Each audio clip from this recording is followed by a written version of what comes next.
Bharatiya Janata party के नेतृत्व वाली केंद्र की मोदी सरकार द्वारा किसानों और कृषि की दशा और दिशा में सकारात्मक परिवर्तन लाने की दृष्टि से जो विधेयक ला गए हैं, कांग्रेस पार्टी समेत अन्य विरोधी दल बिना तथ्यों और तर्कों के आधार पर उसका विरोध कर रहे हैं, जिसकी भारतीय जनता पार्टी कड़ी निंदा करती है। ये दोनों विधेयक किसानों के हित में है।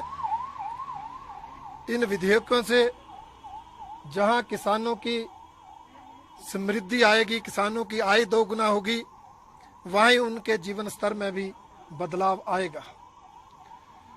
इसमें एक बिल के माध्यम से व्यवस्था दी गई है कि किसान अपनी उपज मंडियों के बाहर, एपीएमसी के बाहर जाकर भी बेच सकते हैं।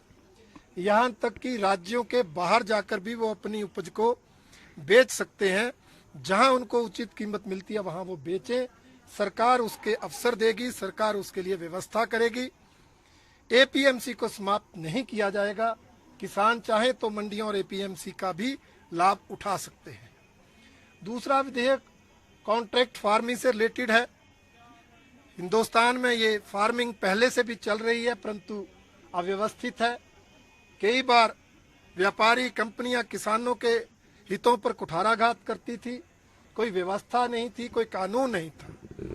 इसलिए एक व्यवस्था दी गई है, कानून बनाया गया है और कॉन्ट्रैक्ट फार्मिंग के तहत बिजाई से पहले मूल्य तय करना अनिवार्य होगा।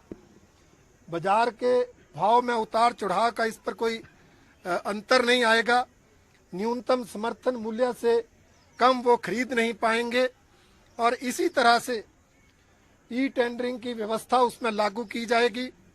और इसमें भी जो शंका थी कि एमएसपी को समाप्त किया जाएगा, सरकार ने संसद में भी स्पष्ट किया था और अब पिछले कल 6 रबी की फसलों पर समर्थन मूल्य घोषित करके एमएसपी निर्धारित करके ये साबित कर दिया है कि हमने जो कहा था वो सही है और जो विपक्ष बोल रहा है वो तथ्यहीन है, झूठ है और लोगों को गुमराह करने वाला है, किसानों को भ्रमित करने वाला है। इसलिए दोनों विधेयक किसानों के हित के हैं।